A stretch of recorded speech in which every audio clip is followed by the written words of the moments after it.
السلام علیکم ورحمۃ اللہ وبرکاتہ۔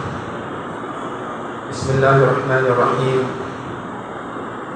ان الحمد للہ نحمده ونستعینه ونستغفره ونؤمن به ونتوکل علیہ ونعوذ باللہ من شرور انفسنا ومن سیئات اعمالنا من يهده الله فلا مضل له ومن يضلله فلا هادي له وأشهد أن لا إله إلا الله وأشهد أن محمدا عبده ورسوله اللهم صل على محمد وعلى آل محمد كما صليت على إبراهيم وعلى آل إبراهيم إنك حميد مجيد اللهم بارك على محمد وعلى آل محمد كما باركت على إبراهيم وعلى آل إبراهيم إنك حميد مجيد أما بعد فإن خير الحديث كتاب الله وخير الهدي هدي محمد صلى الله عليه وسلم وشر الأمور محدثاتها وكل محدثة بدعة وكل بدعة ضلالة وكل ضلالة في النار اعوذ باللہ السمیع العلیم من الشیطان الرجیم بسم اللہ الرحمن الرحیم صبغۃ اللہ ومن احسن من اللہ صبغہ ونحن له عابدون صدق اللہ العظیم رب اشرح لی صدری ویسر لی امری واحلل عقدۃ من لسانی یفقهوا قولی رب زدنی علما رب زدنی علما رب زدنی علما سبحانك لا علم لنا إلا ما علمتنا إنك أنت العليم الحكيم۔ ہر قسم کے حمد و ثنا، بڑائی، کبریائی، بزرگی، برتری اللہ وحدہ لا شریک کی ذات و برکات کے لیے انگنت لا تعداد بے حد و حساب درود و سلام ہو سید المرسلین رحمت للعالمین جناب محمد مصطفیٰ احمد مجتبیٰ صلی اللہ علیہ وآلہ وسلم کے ذات اقدس پر۔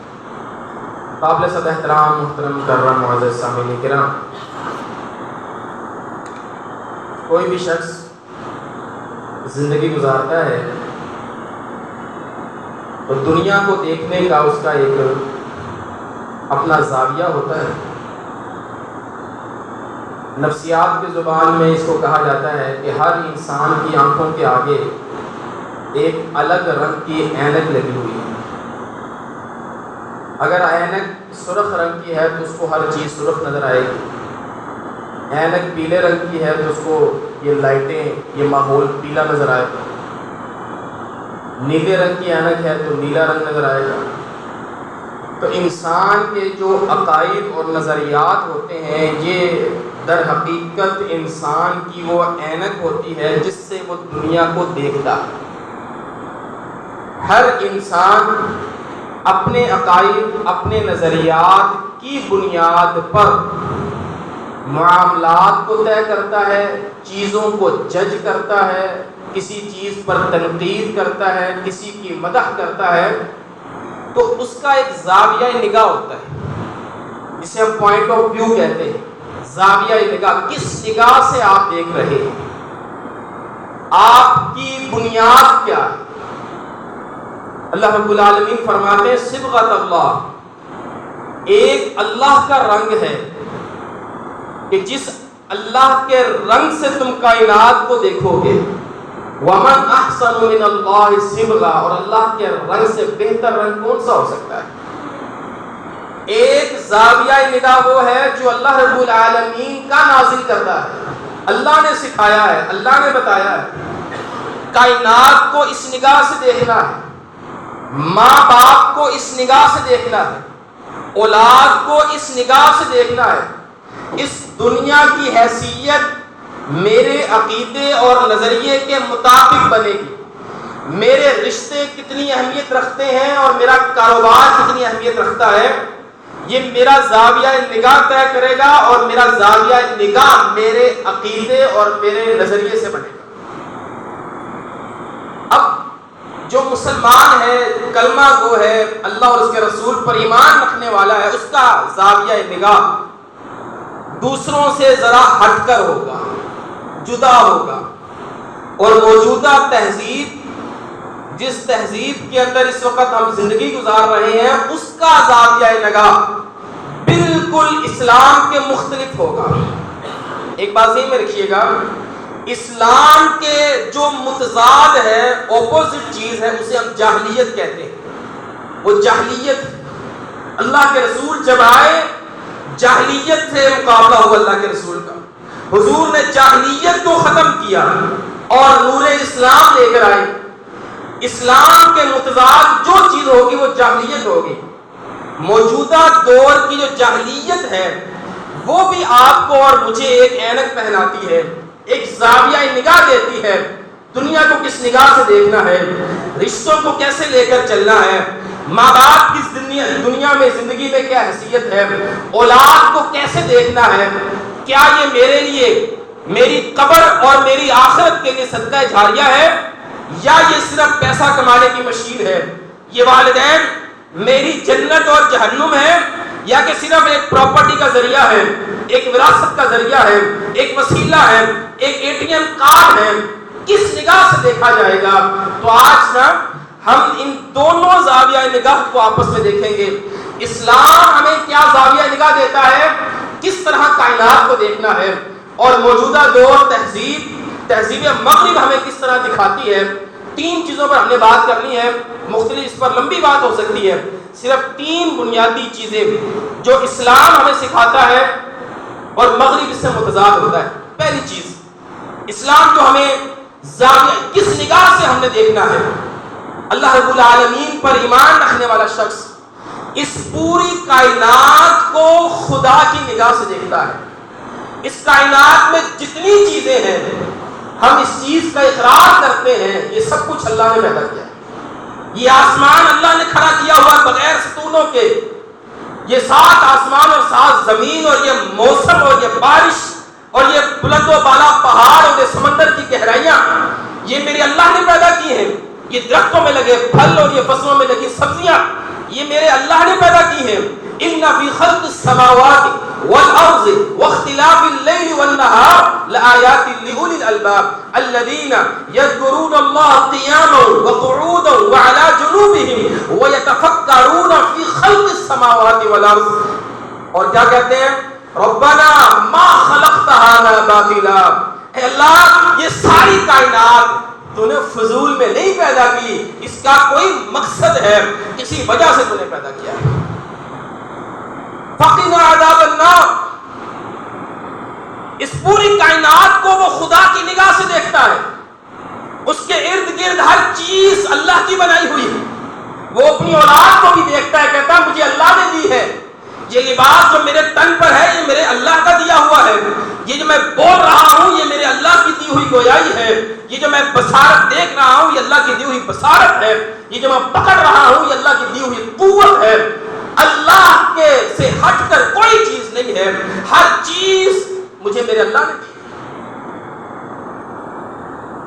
هو الذی خلق لکم ما فی الارض جمیعا، اللہ فرماتے ہیں اس زمین میں جو کچھ ہے ہم نے تیرے لیے پیدا کیا ہے، یہ سب کچھ اللہ رب العالمین نے ہمارے لیے پیدا کیا۔ سخر الشمس والقمر، سورج اور چاند کو مسخر کر دیا، ایک وقت پر نکلتے ہیں، آپ کو سونے کا وقت دیتے ہیں، آپ کو کاروبار کا وقت دیتے ہیں، آپ کو چلنے پھرنے کا وقت دیتے ہیں، آپ کو گرمی اور سردی کے موسم دیتے ہیں۔ یہ سورج اور چاند کو اللہ نے ڈیوٹیوں پر لگا دیا آپ کے اور میرے لیے، اور آپ کو مجھے کس لیے پیدا کیا؟ وما خلقت الجن والانس الا لیعبدون، کہا یہ ساری کائنات تیرے لیے بنائی ہے اور انسان تجھے میں نے اپنی عبادت کے لیے پیدا کیا ہے، اس کائنات سے فائدہ حاصل کر اور میرے لیے عبادت میں آ جا۔ ساری چیزوں کو وہ خدا کی نگاہ سے دیکھتا ہے، کوئی چیز ایسی نہیں ہے جس میں اللہ اس کو نظر نہ آئے، یہاں تک کہ پیارے پیغمبر صلی اللہ علیہ وآلہ وسلم کی تعلیمات انسان کی جو ذاتی صلاحیتیں ہوتی ہیں، جو انسان کا مزاج ہوتا ہے، جو انسان کی اخلاقیات ہوتی ہیں، وہ تک اللہ کے رسول نے جو زاویہ نگاہ بیان کیا جو آپ نے پوائنٹ آف ویو دیا، جو دیکھنے کی اینک ہمیں لگائی، وہ بھی جو میرے اخلاقیات ہیں وہ بھی اللہ کی طرف سے آئے ہیں۔ نبی مکرم صلی اللہ علیہ وآلہ وسلم کے پاس ایک وفد آیا، وفد عبد القیس، بڑا مشہور حدیث ہے یہ۔ عبد القیس ایک قبیلہ ہے، اس کا وفد آیا۔ جب وہ حضور کے پاس پہنچے نا، مسجد نبوی کے قریب پہنچے، اپنے سواریوں سے اترے تو جلدی جلدی سواریوں سے اتر کر سامان اٹھایا اور اللہ کے رسول کی طرف دوڑے، آئے حضور سے ملے، آپ سے مصافحہ کیا، آپ کے ہاتھ کو چوما۔ سارے آ گئے، ایک شخص نہیں آیا، اس قوم کا سردار المنذر الاشج اس کا نام ہے۔ وہ آرام سے تسلی کے ساتھ اترا، اس نے اپنا سامان کھولا، اپنے اچھے کپڑے نکالے، سفر سے آیا تھا، اس نے کپڑے چینج کیے، کپڑے چینج کر کے بڑے وقار کے ساتھ اللہ کے رسول کے ساتھ آیا، آپ کے پاس آیا ملنے کے لیے۔ باقی سارے جلد بازی میں آئے، یہ تحمل اور بردباری کے ساتھ آیا۔ حالانکہ ملنا اللہ کے رسول کو ہے، لیکن کوئی ایٹیکیٹس بھی تو ہونے چاہیے۔ کتنی بڑی ہستی سے ملنے کے لیے جا رہے ہو، کپڑے کپڑے صاف ہو، منہ ہاتھ دھولا ہوا ہو۔ اس نے بڑے تحمل کے ساتھ، کوئی نہیں مل لیں گے حضور سے، انہوں نے جلد بازی کی حضور سے ملنے کے لیے۔ اس نے بڑے تحمل کے ساتھ لباس تبدیل کیا، تبدیل کر کے اللہ کے رسول کے پاس آیا۔ حضور نے یہ سارا منظر دیکھا، اس کو بھی دیکھا، پہلوں کو بھی دیکھا۔ جب وہ قریب آ گیا نا تو اللہ کے رسول نے اسے فرمایا، الاشج کو، اب میں ان فیک خلتین یحبہم اللہ، اے اشج تیرے اندر دو ایسی خوبیاں ہیں اللہ ان سے بڑی محبت کرتا ہے، الحلم والانام، تیری بردباری، تیرا صبر، تیرا تحمل اور تیرا وقار، تیری حیا۔ تو نے مجھے دیکھ کر بے صبری کا مظاہرہ نہیں کیا اور تو بڑے وقار کے ساتھ آیا، تو نے اپنے وقار کو نہیں کھویا۔ کسی چیز کو دیکھ کر انسان اپنے وقار کو کھو بیٹھے، نہیں، تو نے اپنے وقار کو برقرار رکھا، تو مجھے ملنے کے لیے آیا تحمل اور وقار کے ساتھ۔ اللہ کو تیری یہ دونوں ادائیں بڑی پیاری لگی، وہ خوش ہوئے، پہلی ملاقات اللہ کے رسول سے، خوش ہوئے، خوش ہو کر کہتے ہیں اللہ کے رسول انا اتخلق بہما ام اللہ جبلنی علیہما، حضور یہ دو صلاحیتیں ہیں، دو خوبیاں ہیں، یہ میں نے اپنے اندر خود پیدا کی ہیں یا اللہ نے میرے اندر ڈالی؟ سوال سمجھیے گا، حضور یہ صبر اور وقار یہ میرے اندر خود سے پیدا ہوا، میں نے اس کو پیدا کیا اپنے اندر، یا اللہ رب العالمین نے میری جبلت میں ڈال دیا، اس کو میری فطرت میں ڈال دیا، میرے مزاج میں ڈال دیا اس کو؟ سنیے اللہ کے رسول صلی اللہ علیہ وسلم کا جواب، فرمایا بل اللہ جبلک علیہما، اے اشج یہ نہ سمجھ تیرا کمال ہے، یہ دونوں خوبیاں تیرے اندر اللہ نے پیدا کی۔ یہ ہے زاویہ نگاہ، دیکھنا، اپنی ذات کو بھی انسان دیکھتا ہے اللہ کی نگاہ سے۔ پھر فوراً اشج کی زبان سے نکلا الحمدللہ الذی جبلنی علیہما یحبہ اللہ ورسولہ، فرمایا اللہ کا شکر ہے اللہ نے میرے اندر وہ خوبیاں پیدا کی ہیں جو اللہ اور اس کے رسول کو محبوب ہے، پسند ہے۔ آپ کے اور میرے اندر جو خوبی ہے وہ خوبی اللہ رب العالمین نے ڈالی۔ جو مومن ہے اس کا زاویہ نگاہ یہ ہوا کرتا ہے، وہ یہ نہیں سمجھتا میں نے خود سے محنت کی ہے، میری اپنی ٹریننگ ہے، میں نے جی بڑی کوشش کر کے صبر سیکھا ہے، میں نے بڑا اپنے اوپر کنٹرول کر کے غصے پر قابو پایا ہے۔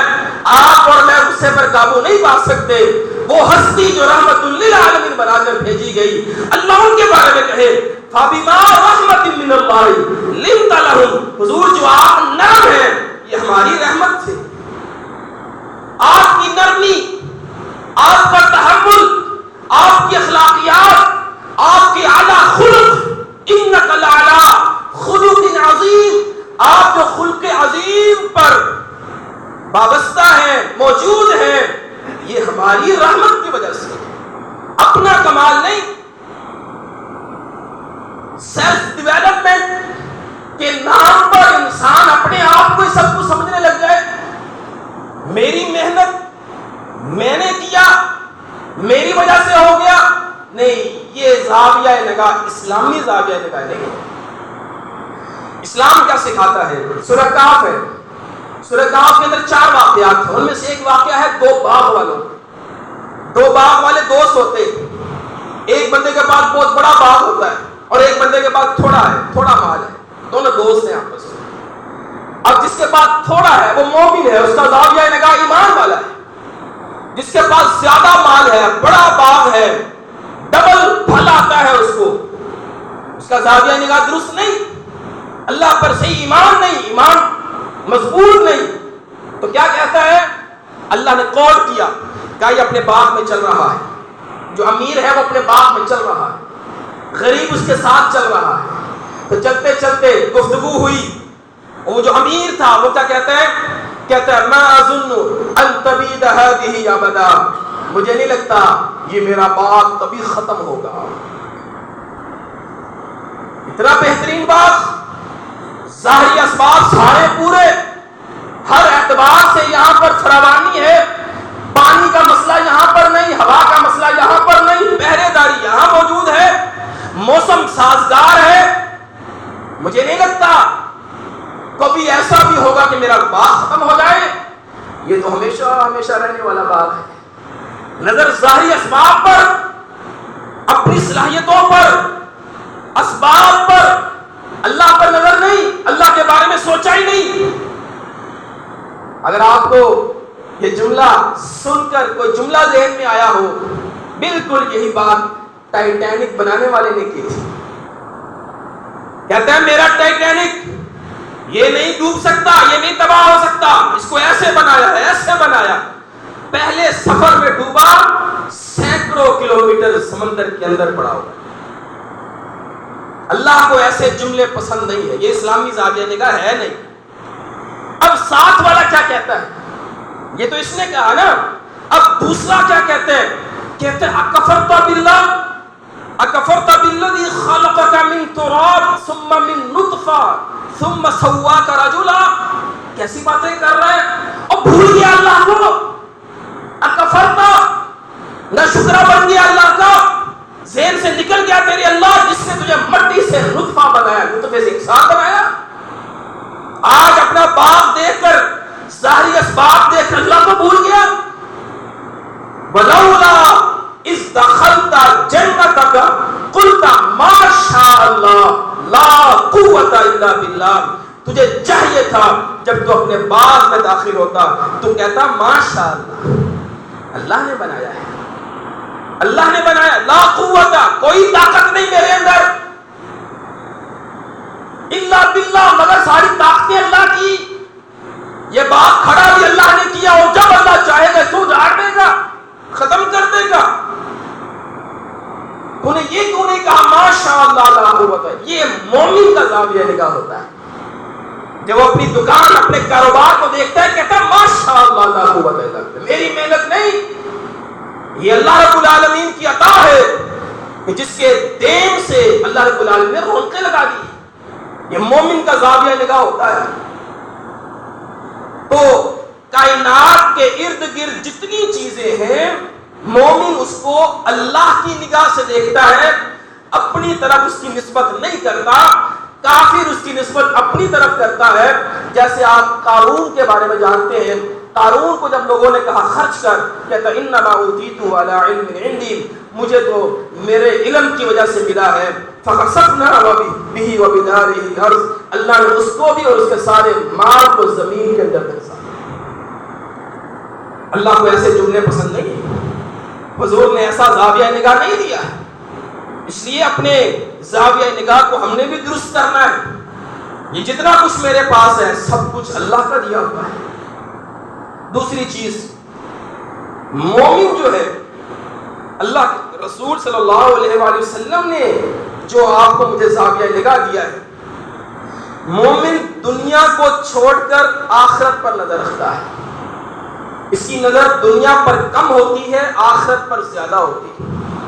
اس کی نگاہ میں دنیا حقیر ہوتی ہے، آخرت بڑی ہوتی ہے، عظیم ہوتی ہے۔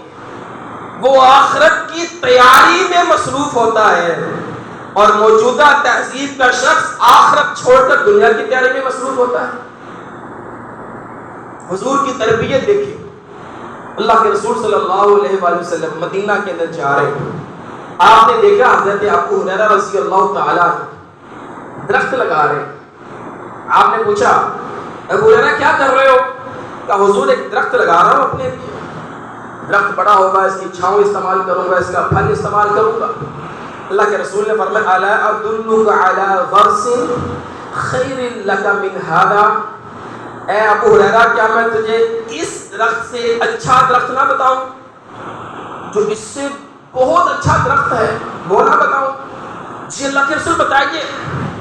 فرمایا پڑھ سبحان اللہ والحمد للہ ولا الہ الا اللہ واللہ اکبر. کیا یہ جملہ پڑھ لے, ایک مرتبہ جملہ پڑھے گا اللہ جنت میں تیرے لیے درخت لگا. اللہ جنت میں تیرے لیے, وہ شخص جو دنیا میں درخت لگا رہا ہے, اللہ کے رسول نے فوراً سے اس کی توجہ کو لیا, کہا دنیا کا درخت چھوڑ, جنت کے درخت کی فکر کر, دنیا میں بھی لگا لے, جنت کے درخت تیار کر. جی ہے زاویہ نگاہ حضور کا. اللہ کے رسول اس طرح ٹرین کیا کرتے تھے اپنے بندوں کو, اور صحابہ کرام کی زندگیاں اس زاویہ نگاہ سے گزری ہیں. اس طرح وہ زندگی گزارا کرتے تھے. آخرت کو زیادہ اہمیت دیا کرتے تھے, دنیا کو کم اہمیت دیا کرتے تھے. مومن کا زاویہ نگاہ یہ ہوگا.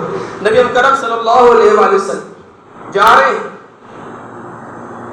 راستے میں آپ نے دیکھا ہے کہ بکری مری ہوئی پڑی, مردہ حالت کے, چھوٹے چھوٹے اس کے کان چھوٹے ہیں اس اعتبار سے کہ وہ حقیر ہے. بڑے کانوں والی خوبصورت بکری ہوتی ہے, مہنگی ہوتی ہے. مردہ بکری کو جب آپ نے دیکھا نا, صحابہ ساتھ تھے, آپ نے کہا کوئی ہے جو اس بکری کو 1 درہم کا مجھ سے خرید لے. 1 درہم کا اس وقت ایک بکری 1 دینار کی ہوا کرتی تھی. آپ نے کہا کوئی ہے جو 1 درہم کی مجھ سے بکری خرید لے. تو آپ کہنے لگے حضور یہ والی بکری 1 درہم تو کیا, درہم کا 100واں حصہ بھی آپ کو کوئی کہے نا ہمیں, ہم وہ بھی اس کو دینے کے لیے تیار نہیں. مردہ نہ کھانے کے کام آئے, نہ اس کی کھال ہمارے کام آئے. کس کام کی ہمارے, ہم تو نہیں اس کو خریدیں گے. اللہ کے رسول صلی اللہ علیہ وآلہ وسلم نے تربیت کی, زاویہ نگاہ درست کیا. فرمایا فواللہ للدنیا اہون علی اللہ من ھذا علیکم. اللہ کی قسم جس طرح جس نگاہ سے تم اس بکری کو دیکھ رہے ہو نا, ہلکا حقیر, اللہ کے ہاں یہ پوری دنیا اس سے بھی زیادہ آتی ہے, اس سے بھی زیادہ آتی ہے. جس دنیا کے پیچھے تم بھاگ رہے ہو نا, دنیا تم سے آگے آگے اور تم پیچھے پیچھے, یاد رکھنا اللہ کے ہاں اس دنیا کی اہمیت اس بکری سے بھی کم ہے, جس کی اہمیت تمہارے یہاں کوئی نہیں ہے. اس طرح اللہ کے رسول نے ٹرین کیا, زاویہ نگاہ درست کیا. ایک عورت اللہ کے رسول کے پاس آ گئی, کہا اللہ کے رسول مجھے مرگی کا دورہ پڑتا ہے, میرے لیے بڑا پریشان کن کی عمل ہے, حضور میرے لیے دعا کر دیں, آپ اللہ کے قریب ہیں, اللہ مجھے شفا عطا فرما دے. حضور نے کیا فرمایا؟ اب دیکھیے زاویہ نگاہ درست کرتے ہیں اللہ. حضور نبض پر ہاتھ رکھتے ہیں, اس کی بیماری کیا ہے, اس کو کیسے درست کرنا ہے. اللہ کے رسول صلی اللہ علیہ وآلہ وسلم نے فرمایا ان صبرتی ان شئتی صبرتی لکل جنہ. 2 آپشن ہے تیرے پاس, اگر تو اس دنیا میں اس بیماری کو برداشت کر کے صبر کرتی رہے, میں تجھے اللہ سے جنت لے کر دوں گا. وَإِن شِئْتِ دَعَوْتُ اللَّهَ أَن يُعَافِيَكَ, اور اگر تو شفا چاہتی ہے میں اللہ سے دعا کر دیتا ہوں, اللہ تجھے شفا تو دے دے گا, پر پھر جنت کی گارنٹی نہیں ہے. اب تیرے اوپر ہے, تجھے دنیا کی شفا چاہیے یا جنت چاہیے. اب دیکھیں کیسے اللہ کے رسول نے اس کا زاویہ نگاہ درست کیا, کیسے اس کو اپنی بیماری کو جنت میں جانے کا سبب ٹھہرا دیا. تیری یہ بیماری جنت میں لے جائے گی اگر تو صبر کرے گی.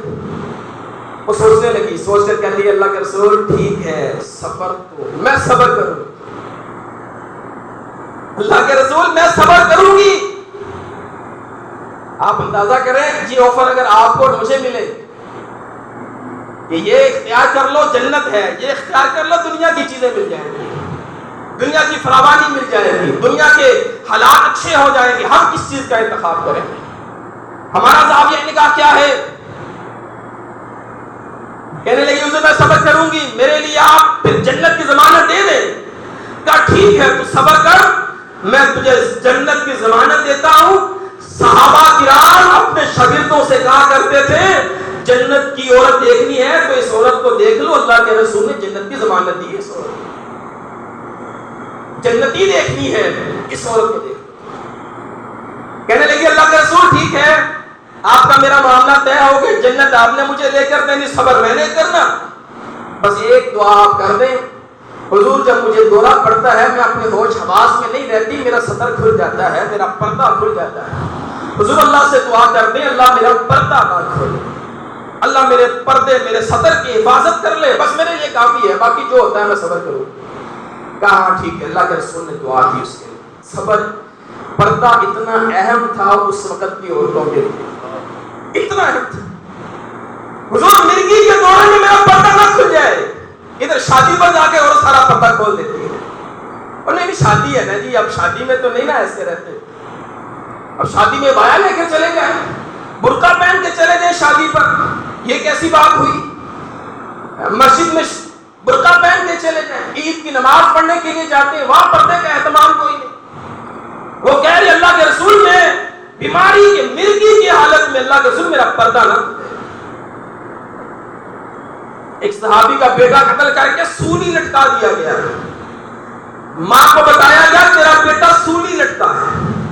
ماں بیٹے کو دیکھنے کے لیے آ رہی ہے, پردے کے اندر ہے, حجاب کے اندر ہے. کسی دیکھنے والے نے کہا آج بھی پردے میں آ رہی ہو؟ کہا میرا بیٹا مرا ہے, میری غیرت تو نہیں مری, میرا بیٹا شہید ہوا ہے, میری غیرت کا جنازہ تو نہیں نکلا ہے. کیا آج بیٹے کی موت پر میں پردہ اتار دوں اپنا؟ ادھر شادیوں پر پردے اتر جاتے ہیں. کہا حضور میرے لیے دعا کریں اللہ میرا پردہ برقرار رکھے. اللہ کے رسول نے اس کے لیے دعا کر دی. تو یہ دوسرا پوائنٹ آف ویو ہے. مومن ہمیشہ آخرت کو ترجیح دے گا, دنیا کو ترجیح نہیں دے گا. تیسری چیز بڑی اہم ہے, مومن ہمیشہ چیزوں پر اپنے رشتوں کو ترجیح دے گا. وہ رشتوں پر چیزوں کو ترجیح نہیں دے گا, گھر کو رشتوں پر ترجیح نہیں دے گا, پراپرٹی کو رشتوں پر ترجیح نہیں دے گا, گاڑی کو رشتوں پر ترجیح نہیں دے گا. وہ رشتوں کو ترجیح دے گا, چیزوں کو ترجیح نہیں دے گا. اور موجودہ مغربی تہذیب ہمیں سکھاتی کو کہ رشتے چھوڑ, اپنا مستقبل دیکھ, اپنے معاملات دیکھ, اپنا کیریئر دیکھ. تو نے ابھی بہت آگے سفر کرنا ہے, بڑا ابھی آگے جانا ہے, اپنی زندگی کے بارے میں چھوڑ رشتے. کیا چاچے ہوتے ہیں, کیا مامے ہوتے ہیں, کیا ماں باپ, کیا بھائی بہن, تو نکل آگے, تیری ریس لگی ہے. اور پھر آپ دیکھتے ہیں بچہ نکلتا ہے, بورڈ میں ٹاپ کرتا ہے, پھر یونیورسٹی میں ٹاپ کرتا ہے, پھر ابراڈ یونیورسٹی میں پڑھنے کے لیے چلا جاتا ہے, پھر وہاں پر سیٹل ہو جاتا ہے, پھر وہاں پر پڑھنے یا پڑھانے یا کسی نوکری میں یا کاروبار میں مصروف ہو جاتا ہے. پھر ساری زندگی نہ اپنے نان کے آتا ہے, نہ داد کے آتا ہے, نہ چاچوں کو جانتا ہے, نہ چاچوں کو بیٹوں کو جانتا ہے, نہ رشتوں کو جانتا ہے. آگے آگے کی ریس لگائی نا, اب آگے آگے آگے آگے جاتا جاتا جاتا سارے رشتے چھوڑ بیٹھا. ادھر اللہ کے رسول صلی اللہ علیہ وآلہ وسلم کی تعلیم کیا ہے, دین کیا سکھاتا ہے. اللہ کے رسول صلی اللہ علیہ وآلہ وسلم نے, چیزیں تو بڑی دور کی بات رہ گئی نا, چیزوں کی کیا اہمیت ہے. میری موٹر سائیکل اگر میرے بھائی نے مانگ لی ہے تو کیا, موٹر سائیکل کی کیا اہمیت ہے, میرے بھائی نے کہا, کیا چیز کی کیا اہمیت ہے. اللہ کے رسول نے تو عبادات کے اوپر رشتوں کو ترجیح دی. عبادت کے اوپر اتنا بھی عبادت میں مصروف نہ ہو جائی, عبادت میں اللہ کی یعنی تعلق باللہ میں تعلق بالعباد نہ چھوڑ دینا. حضور کے پاس شکایت آئی, عمر بن عاص شکایت لے کر آئے. اللہ کے رسول نے اپنی بہو کے پاس گیا, میری بہو نے شکایت کی, آپ کا بیٹا ساری رات قیام کرتا ہے, سارا دن روزہ رکھتا ہے, نیک بچہ ہے، بڑا اچھا لڑکا ہے، آپ نے میری شادی بڑے نیک لڑکے سے کر دی ہے۔ باپ سمجھدار تھا، سمجھ گیا بیٹی اچھے الفاظ میں شکوہ کر رہی ہے، شکوہ کرنا ہو تو ان الفاظ میں کرنا چاہیے، یہ نہیں کہ بس شروع ہو جاؤ اور یہ اور وہ ایسے ایسے نہیں کیا، اس نے ایسے نہیں کیا۔ شکوہ ٹھیک ہے، میرا شوہر مجھے وقت نہیں دیتا، نہ رات کو میرے پاس آتا ہے نہ دن میں میرے پاس آتا ہے، لیکن الفاظ کا چناؤ دیکھیں۔ آپ کا بیٹا بہت اچھا ہے، بڑا نیک ہے، بڑا عبادت گزار ہے، ساری رات قیام کرتا ہے، سارا دن روزہ رکھتا ہے۔ باپ سمجھدار تھا، بڑے سمجھدار ہوتے ہیں یا بڑوں کو سمجھدار ہونا چاہیے، سمجھیں بات کو۔ بات سمجھ گئے، سیدھا اللہ کے رسول کے حضور معاملہ بڑا عجیب ہو گیا ہے، آپ کا صحابی ہے، آپ کا شاگرد ہے، عبداللہ بن عمر ہے میرا بیٹا عبداللہ، حضور یہ تو نیکی میں اتنا آگے بڑھ گیا، میں نے اس کی شادی کی تھی، آج بہو سے ملاقات ہوئی، بہو یہ شکوہ کر رہی ہے۔ اللہ کے رسول نے بلایا عبداللہ بن عمر کو، حضور نے بلایا، زاویہ نگاہ درست کیا اللہ کے رسول نے، کہا عبداللہ سم و افطر، روزہ رکھا کر، کبھی کبھی چھوڑ دیا کر، قم قیام کیا کر، ونم سویا بھی کر، فَإِنَّ لِجَسَدِكَ عَلَيْكَ حَقًّا، تیرے جسم کا تیرے اوپر حق ہے، وَإِنَّ لِعَيْنِكَ عَلَيْكَ حَقًّا، تیری آنکھ کا تیرے اوپر حق ہے، وَإِنَّ لِزَوْجِكَ عَلَيْكَ حَقًّا، تیری شادی ہو گئی ہے، تیری بیوی کے تیرے اوپر حق ہے۔ تو کون سی عبادت میں پڑ گیا ہے؟ یہ کیسی عبادت ہے جو رشتوں کو چھوڑ کر، خاندان کو چھوڑ کر، بیوی بچوں کے حقوق چھوڑ کر تو عبادت میں لگ گیا؟ نہ، اللہ کو ایسی عبادت پسند نہیں۔ مجھے دیکھو، میں اللہ کا نبی ہوں، میں نے شادیاں بھی کی ہیں، میرے بچے بھی ہیں، میں سوتا بھی ہوں، میں اٹھتا بھی ہوں، قیام بھی کرتا ہوں، میں روزے رکھتا بھی ہوں، میں چھوڑتا بھی ہوں، تم کون سی عبادت میں پڑ گئے؟ آپ نے تربیت کی، سمجھایا اپنے شاگرد، زندگی ایسے نہیں گزارنی، اپنے رشتوں کو اہمیت دینی ہے۔ آیا ایک آنے والا جوان صحابی، بڑے جذبات ہیں، آئے کہ اللہ کے رسول مجاہد معاکا، مجھے اپنے ساتھ لے جائیے، میں جہاد کروں گا، میرا بڑا شوق ہے جہاد کرنے کا۔ حضور نے کہا ٹھہر ذرا، یہ بتا تیرے والدین زندہ ہیں؟ جی اللہ کے رسول زندہ ہیں۔ اور حضور ایک بات بتاؤ، جب میں آپ کے پاس آ رہا تھا میں نے ان کے سامنے ذکر کیا کہ میں جہاد پر جانا چاہتا ہوں، میں ان کو بتا رہا تھا، اور جب میں نکل رہا تھا میرے ماں باپ رو رہے تھے، وہ نہیں چاہتے تھے کہ میں جہاد پر جاؤں، پر میرے جذبات، میرا شوق آگے بڑھنا، جنت کے راستے میں آگے بڑھنا۔ حضور ان تلواروں کے سائے میں جنت ہے، ادھر خون نکلتا ہے، سارے گناہ معاف، قبر کا عذاب کوئی نہیں، شہادت، پر میرے والدین رو رہے تھے جب میں نکل رہا تھا۔ سنیے اللہ کے رسول کا زاویہ نگاہ، حضور کی تربیت، فرجع الیہما، جا واپس لوٹ جا، فاضحکہما کما ابقیتہما، جس طرح ان کو رلا کر آیا ہے ان کو ہنسا جا کر، ہنسا ان کو جا کر۔ بخاری کے الفاظ، ففیہما فجاہد، جہاد کا تجھے شوق ہے، اپنے ماں باپ کی خدمت میں جہاد کر جا کر، ان کی خدمت میں جدوجہد کر، کوشش کر، ان کو خوش رکھنے کی کوشش کر، یہی تیرا جہاد ہے۔ تو کون سے چکروں میں پڑ گیا ہے؟ ہاں، والدین اجازت دیں، اپنی خوشی سے بھیجیں، آج 100 بسم اللہ جہاد پہ چلتے ہیں، لیکن اگر والدین کی اجازت نہیں ہے تو یاد رکھ، جہاد سنت ہے، فرض کفایہ ہے، پورا ہو جائے گا، والدین کی خدمت فرض ہے، ان کو خوش رکھنا، اپنے رشتوں کو اہمیت دینا تیرے لیے لازمی ہے۔ چیزوں کی بات نہیں، عبادات پر رشتوں کو اہمیت دی اللہ کے رسول نے۔ وہ واقعہ بھی آپ نے سنا، بنی اسرائیل کا ایک شخص جریج نماز پڑھ رہا، پیچھے سے ماں نے آواز دی، یا جریج میری بات سن، میں تیرے ساتھ بات کرنا چاہتی ہوں۔ جریج نماز پڑھ رہا ہے، سوچتا ہے اماں جی کی آواز آ گئی ہے تو کیا کروں، اصلی او اجیبھا، نماز جاری رکھوں یا توڑ کر ماں کی بات سنوں؟ ابھی سوچ رہا ہے، ماں نے دوسری دفعہ آواز دی، پھر سوچ رہا ہے کیا کروں، نماز پڑھوں، جواب دے دوں، کیا کروں؟ تیسری مرتبہ ماں نے آواز دی کہ چلو نماز مکمل کر لیتا ہوں، پہلے نماز مکمل کر لیتا ہوں، بعد میں پہلے اللہ سے بات کر لیتا ہوں، بعد میں ماں سے بات کر لوں گا۔ ماں کو غصہ آ گیا۔ بعض عورتیں طبیعت کی ہوتی ہیں، جلدی غصہ آ جاتا ہے، یا ماں کو نہیں پتا تھا جریج نماز پڑھ رہا ہے، اس نے میری بات نہیں سنی، بد دعا دی۔ ماں نے کہا جریج تجھے موت نہ آئے جب تک تو کسی بدکارہ فاحشہ عورت کا منہ نہ دیکھ، تیرے اوپر الزام لگے گا فحش۔ ویسے ہی ہوا، چند دنوں کے بعد ایک فاحشہ عورت کو بچہ پیدا ہوا، کہا کس کا ہے؟ اس نے الزام لگایا جریج کا ہے۔ جریج صاحب کو پکڑ لیا گیا، اس کو خوب مارا گیا، پیٹا گیا۔ تو بڑا نیک بندہ بنتا پھرتا ہے، یہ دیکھ یہ کیا کارنامہ کیا؟ کہتا میں نے کیا کیا ہے؟ بچے کو لے کر آؤ۔ بچے کو لایا گیا، چھوٹا سا بچہ۔ جریج کہتا ہے بیٹا بتا تو کس کا ہے؟ وہ چھوٹا سا بچہ بول کے بتاتا ہے بھائی میں تو فلاں کا ہوں، یہ نہیں ہے۔ تب لوگوں نے اس کی جان چھوڑی، معذرت کی، معافی مانگا تھا۔ تم معافی نہ مانگو، مجھے میری ماں کی بددعا لگی، مجھے میری ماں کی بددعا لگی ہے۔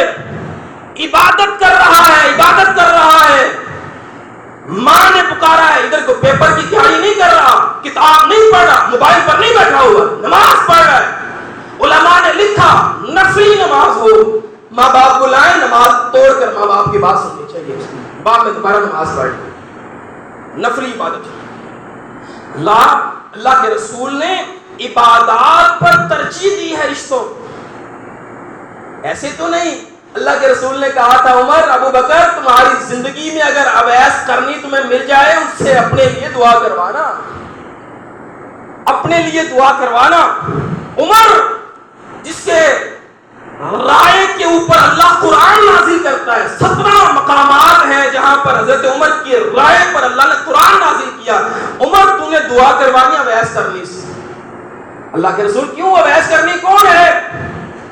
کیا اس کا مقام ہے؟ کیا اس کا مرتبہ ہے؟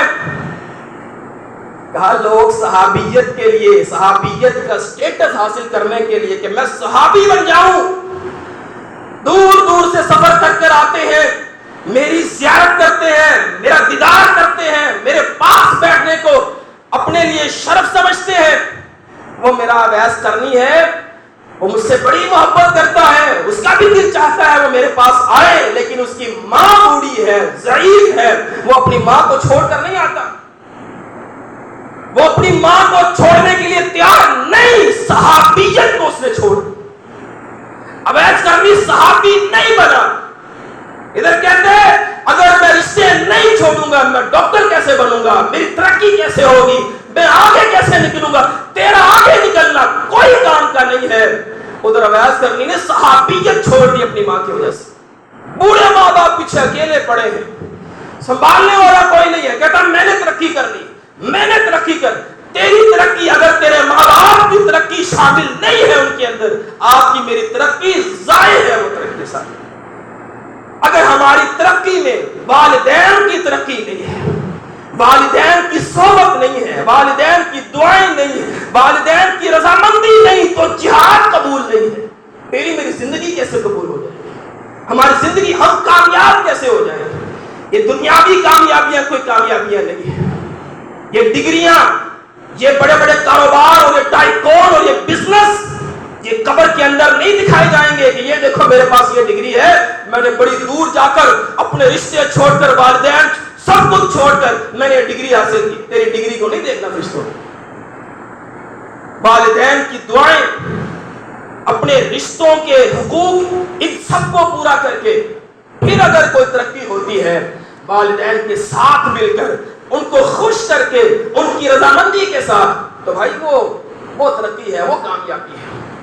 اللہ رب العالمین سے دعا ہے اللہ تعالی ہمیں ان تینوں چیزوں اپنا زاویہ نگاہ اسلام کے مطابق رکھنے کی توفیق عطا فرمائے۔ جب بھی کسی چیز کو بھی دیکھنا ہے اللہ رب العالمین کی نگاہ سے کہ یہ اللہ رب العالمین نے بنائی ہے، یہ اللہ نے دی ہے ہمیں، اور آخرت کو ترجیح دیں دنیا پر، اور اپنے رشتوں کو، اپنی چیزوں پر، اپنی ڈگریوں پر، اپنے رشتوں کو ترجیح دیں۔ اللہ رب العالمین ہمیں عمل کرنے کی توفیق عطا فرمائے۔ وآخر دعوانا الحمدللہ رب العالمین۔